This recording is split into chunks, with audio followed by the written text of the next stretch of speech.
Well, this is Debbie Baker. Most of you have watched before, and I'm really glad you're watching now. Some of you are new, and I really appreciate that. I think you can tell from my sweatshirt, it's kind of that time of year. There's a song that says it's the time of year all the world falls in love. Well, that's not necessarily true for everybody. But the thing, I had a couple of things I wanted to cover this time. In the past, we've done at this time of year, we've done something called intergenerational wisdom, which is what are things you can share with your family at this time of year? If you're the kind of family that maybe not introspective, but just shares and isn't, totally taken away with the holiday. And it doesn't even matter for people who answered these questions before or heard these questions before, any of the questions. Actually, I just have a couple. And then something I just want to read as a thought piece. Because you've probably found in your world, if you've lost somebody you love, especially somebody who's older than you, there are all these things you never knew about them because you're their child or you're their sister and you thought you knew everything. And turns out you don't know a lot because they live a lot of life without you being in the house, so to speak. Now, here are the two questions. What are three events that most shaped your life? And oftentimes, I don't know that I have three that instantaneously come to mind, but I know I have one. And well, I probably have three easily. One of them for me was I'm the only girl in a family of four. I was the second. I have an older brother and two younger brothers. People would say you were spoiled, and not by my brothers. And I was the apple of my father's eye, for want of a better expression. And my father was brilliant, and he did not have the most. He was mentally ill, and he put himself into a mental hospital when I was 13 and a half. And it really shaped my life. I was rudderless and anchorless and totally adrift. And it wasn't that I was aware of that when I was 13 and a half. And when I look back, years later, I could see that there were things in my life that I had done or thought that were all out of my reaction to that. And it was a reaction to it, not a response to it necessarily. And the thing I've learned is, and some of you may experience that, all of that required from a mature point of view, great acts of forgiveness of myself for things that I'd done. And when I engaged in those acts of forgiveness,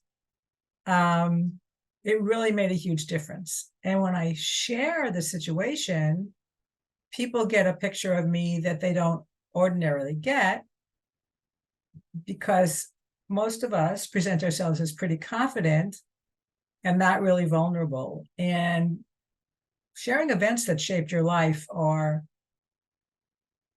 intimate and invite other intimacies, and they invite compassion and broadening of an image of a person that we don't ordinarily have.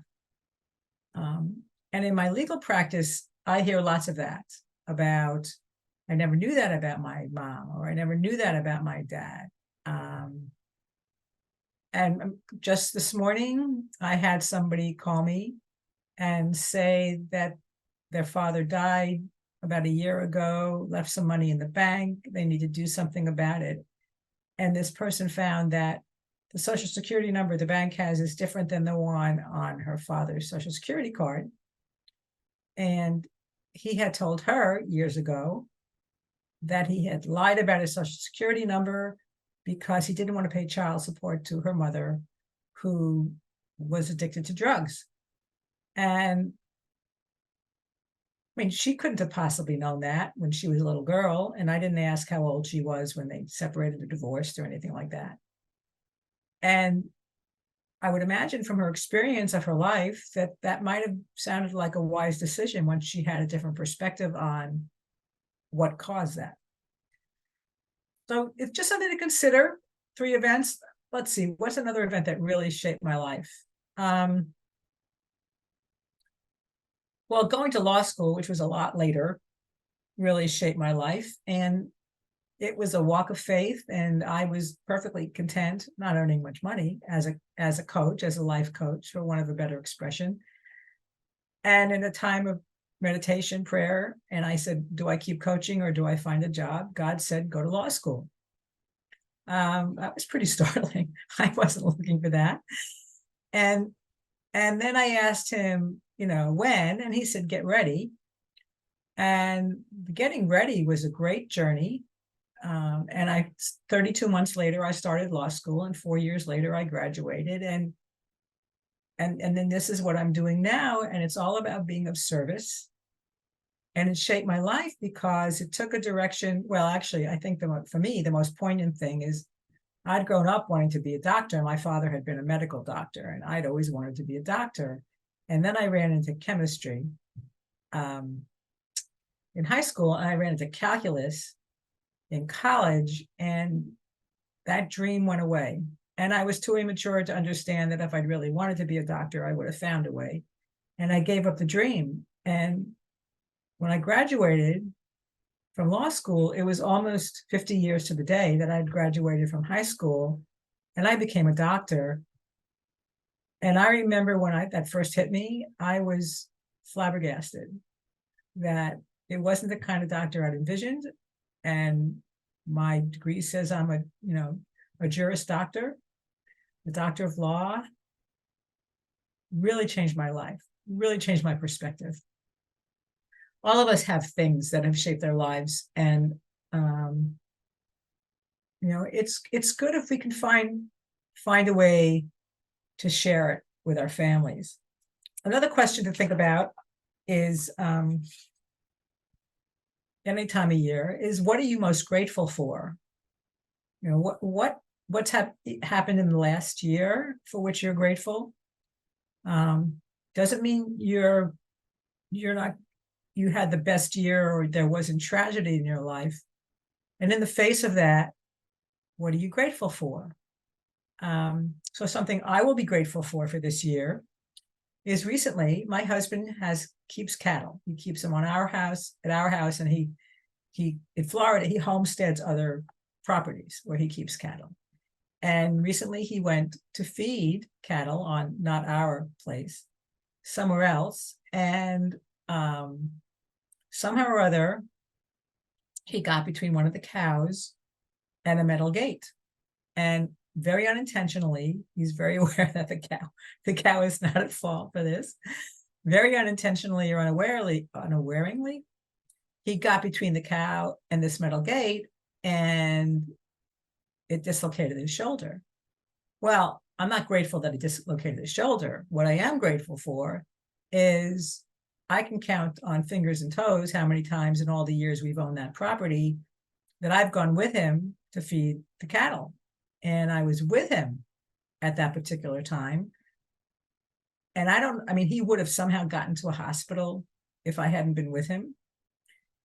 It would have taken longer, I would imagine. I thought to myself, well, if I hadn't been with him, maybe this wouldn't have happened, who knows? But it happened, and I was with him, and I'm really grateful for that. Truly, truly grateful. And, other things, you can think of lots of things. So 2 questions for your family, or just for yourself to answer for yourself, to reflect on this year is, what are the 3 things that shaped your life? And what are you most grateful for? Could be 1 thing, 2 things, 3 things. And let your family know. Let your friends know. Great, heartfelt sharing. I could ask people or say to people, this is a great time of year to do your estate plan. Because if you love your family, you do it. And it's not an easy topic to bring up at this time of year. So, if that's in your space, Yeah, but this last thing, and pardon me while I pretty much read this, this really struck me because I'm a person who wants to cheer people up, and I'm learning that there's lots of times when the last thing somebody wants to be is at the end of somebody who wants to encourage them to cheer up. And this is called holiday host etiquette. And it's about if you've invited somebody into your home, whether they're a family member or whatever, or a friend who generally comes for the holidays, or they're a friend who has nowhere to go and you're invited them and they're grieving, this is what this person writes, you want to be sure you invite their grief to attend as well. Don't invite somebody with the goal of cheering them up for the holidays. Don't expect them to put on a happy face. Don't demand that they fake it or do something they don't want to do. Invite them with the loving intention of offering cheer and companionship and unconditional care. To do this, you need to honor and be responsive to their needs and emotions. And you do this by privately acknowledging their grief when you extend the invitation. And certainly lots of people, when they're grieving, don't want to come and be a burden or a party pooper or whatever else they'd suggest. And sometimes it's family, and they're going to come anyway, and you want to give them space. It's also, oh, here comes the cat. It's also incredibly loving to honor the reality, to know that for grieving folks to know what they will want or need or be able to do for the holidays.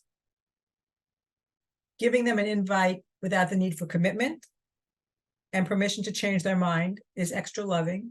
It's just letting them know you care and you're there and you'll be available and the house is open. Your grieving family and friends need attentive care and responsiveness, not plans to keep them busy, distracted, and happy. If they're laughing, laugh with them. If they're weeping, ask if they'd like your company or they just want to be left alone. Just whatever. And if they're laughing while weeping, and many of us may have experienced this, it's more common than you'd think. This is a precious moment of the human experience that's truly sacred. We don't need to protect ourselves or each other from grief at the holidays.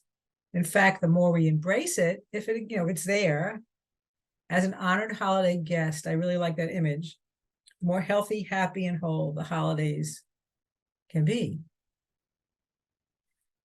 Some of us might have situations like that in our life. I know it's been a long time, 33 years ago, that my grandson's step-grandfather died about 5 weeks before he was born. And every year I imagine it's poignant for my daughter and for his maternal, blood grandmother. I never mention it. I wouldn't be surprised if they just share, the two of them, a moment of silence or just acknowledgement of his existence. Because the gentleman died on December 23rd.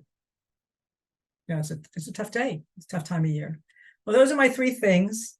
What are three events that shaped your life? What are you most grateful for? And to be mindful of people in your life who are grieving, and just reach out to them and let them know that they're cared for, whether they're in your presence or they're not. And if you're one of those people who's grieving, be kind to yourself. Be really, really kind to yourself. And do everything you can to be around people who will allow you your sadness, and be with you and leave you alone if that's what you want, or even allow you not to come visit where you normally would because you don't want to feel obligated to be cheerful, even with the best of intentions of the people around you. It's really hard to be vulnerable, especially, in a room of people who are excited about the day. Have a great holiday, just a wonderful, wonderful holiday. And I'll see you next year. Thanks.